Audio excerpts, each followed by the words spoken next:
Hi guys, White Warlock here. This is going to be the third video on the spoilers for set 5, those that are currently released. Right now we are, I think, a little bit above halfway through every card. Half of them haven't been released yet, but in the coming weeks we will get all of the cards. After every card revealed, I again will probably make another video on every card. However, at that time I will probably only talk about the cards that are actually interesting and not literally every vanilla card like I'm doing now. So in the previous two videos I discussed Amethyst and Ember, and now we are going to talk about Emerald. So the first card is a 9 uninkable without shift. However, luckily it has a discount card. It's a discount card, and it says for each 1 damage on opponent character, you may pay 1 less ink to play this character, and it has ward. It's a 6/6. It's also a Robin Hood, and it quests for 4. Um, like damage removing, damage like Emerald in this set has a theme where it matters how much damage your opponent has, or like your opponent's characters have, or if they have damage at all. And like I said with healing, in the current meta, maybe this changes, but I doubt it. It is most of the time in constructed that a character is either not damaged or it dies. Unless like it's like a Maui and your opponent has no answer, most of the time it's either no damage or dead. And that makes this Robin Hood basically unplayable. If the meta does somehow change where damage sticks a lot more, which I doubt happens, but sometimes it does, then a card like this becomes much better. Obviously, a ward character that quests for 4 is very interesting, especially a character that doesn't die as quickly.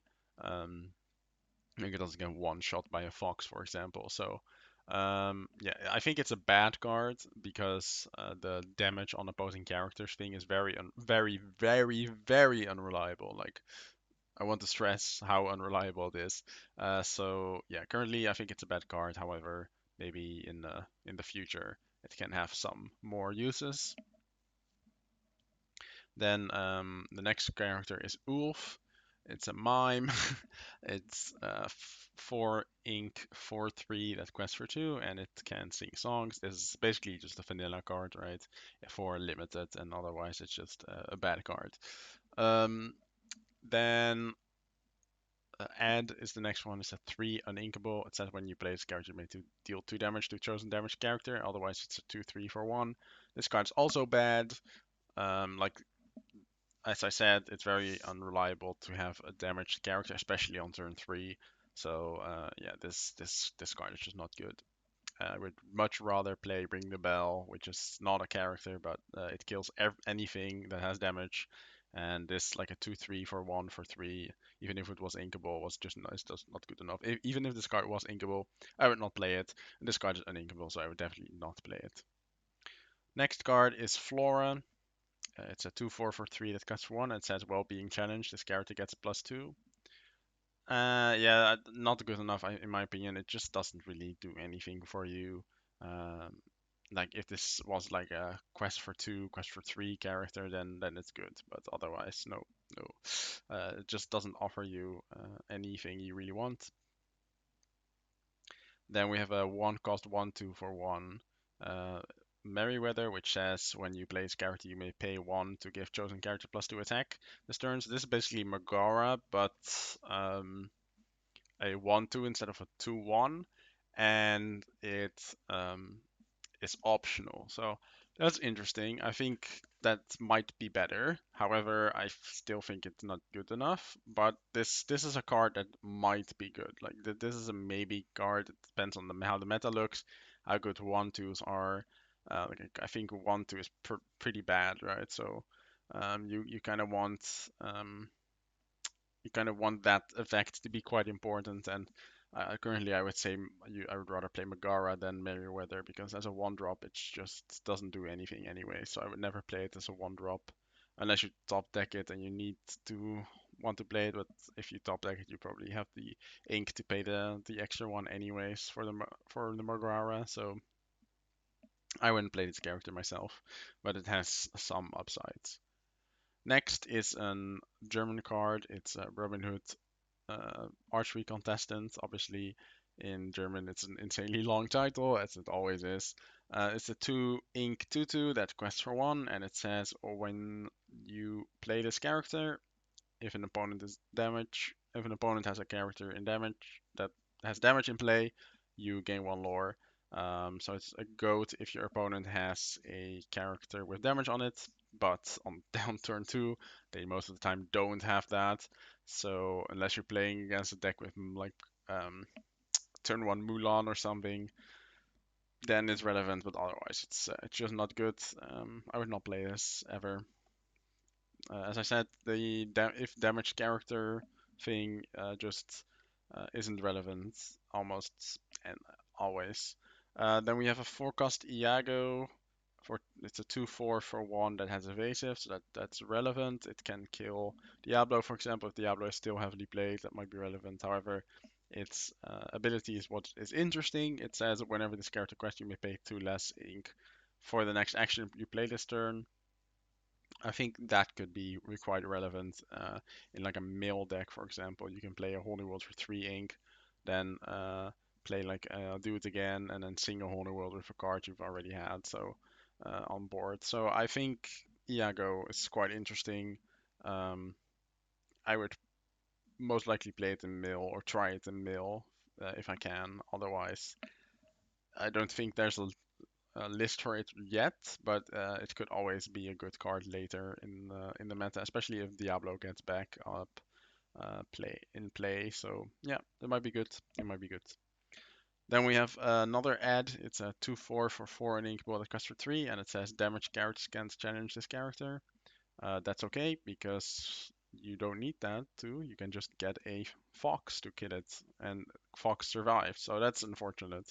It being an inkable is not great. However, it questing for 3 is relevant enough in aggro decks. So sometimes you might want this, but as I said, you would rather have it so that it said undamaged characters can't change this character. Then it would be way better in my opinion. But otherwise, yeah, not a card for me.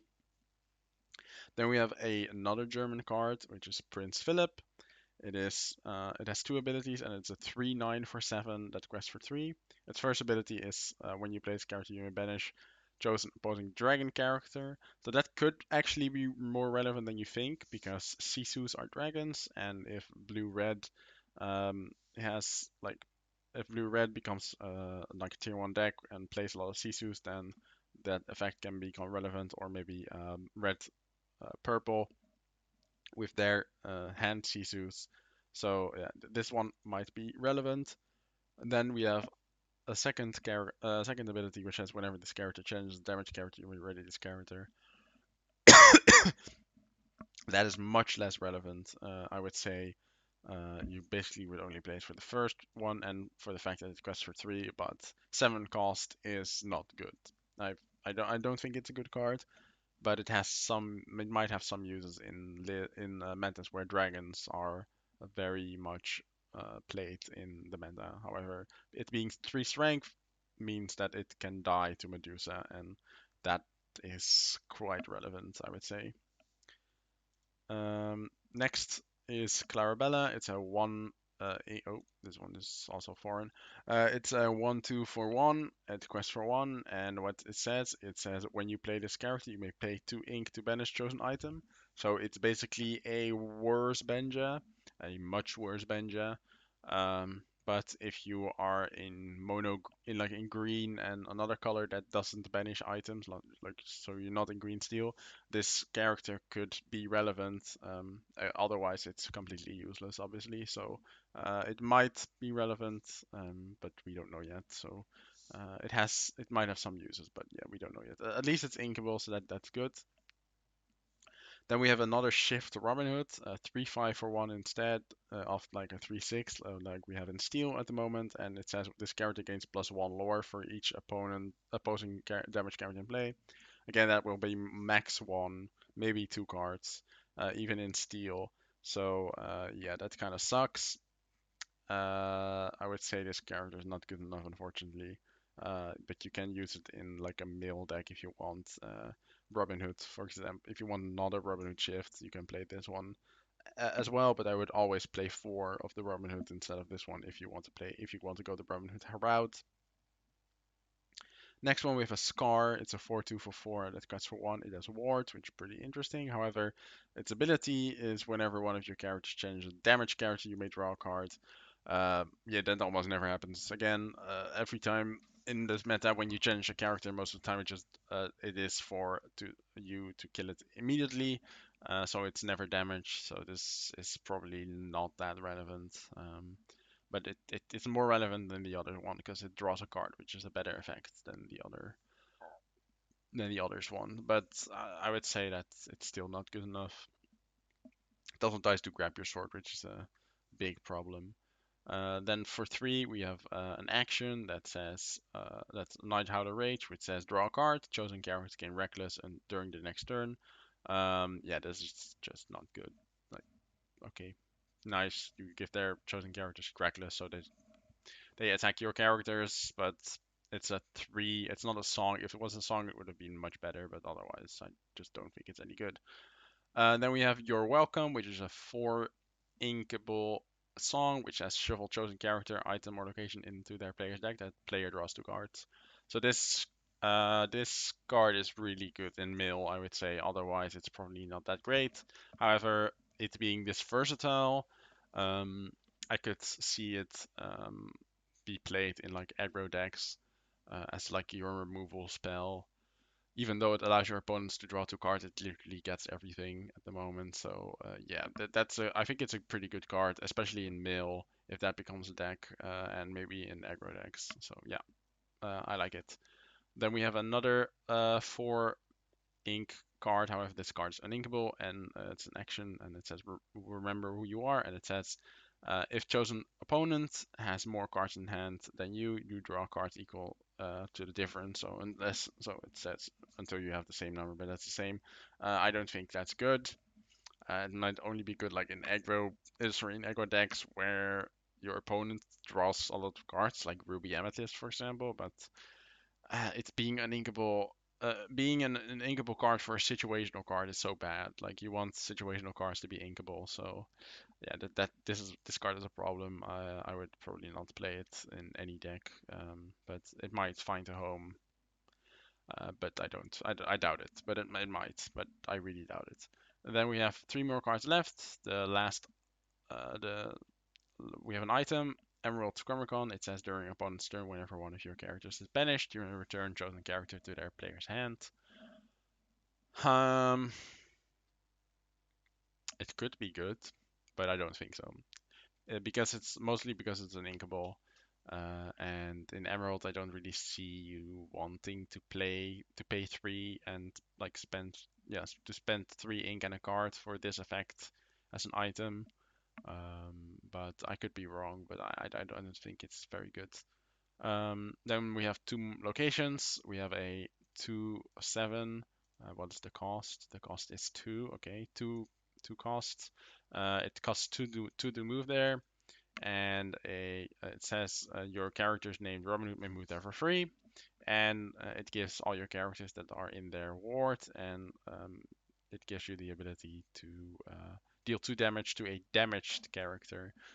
That is not good enough. The only reason you would play this is for the ward, I would say, and the damage is a small bonus, but it's only really usable in Robin Hood decks because it doesn't give lore, so it doesn't really do that much in addition. 7 defense is pretty good though for a 2 cost location, so that's nice. But yeah, if it gained lore, you might play it in non-Robin Hood decks. Otherwise, even in a Robin Hood deck, how good is it really? I would say not very. And then the last one is Tropical Rainforest. It's a one. I feel pretty sure it's 2 costs, right? Or three. 3 costs. Okay. 3 costs. 1 to move there. 6 defense, and it gains 1 lore. And the ability is that opposing damage characters gain Reckless. Again, one big problem is that damage characters don't really exist in this meta at the moment, and if they do, they will just kill the rainforest because the rainforest only has 6 defense. For 3 cost location, that's too low. As you saw, the last location we looked at was 7 defense. That's better, but still not great for an effect that does nothing, right? So yeah, don't like this card in particular. I would not play it myself. Um, Again, damaged characters don't really exist at the moment. They either are at full HP or they die most of the time. So that's unfortunate. All right, those are all the Emerald cards. I'll make 3 more videos on the Ruby, Sapphire, and Steel cards, and that will be all the spoilers that are currently revealed, but I like going through them and talking about them. Currently, I'm very disappointed with Emerald and in general with the cards, but there's still like half of all the cards left to reveal. So I hope they will reveal more very good cards. But the best card probably in the set will be Steel. So I'm looking forward to that one. All right. When you've seen this video, if you haven't yet, check out the videos on the other colors, either like the ones that are definitely already released or the ones that will come up relatively soon after this one. Thank you guys for watching, and I will see you later.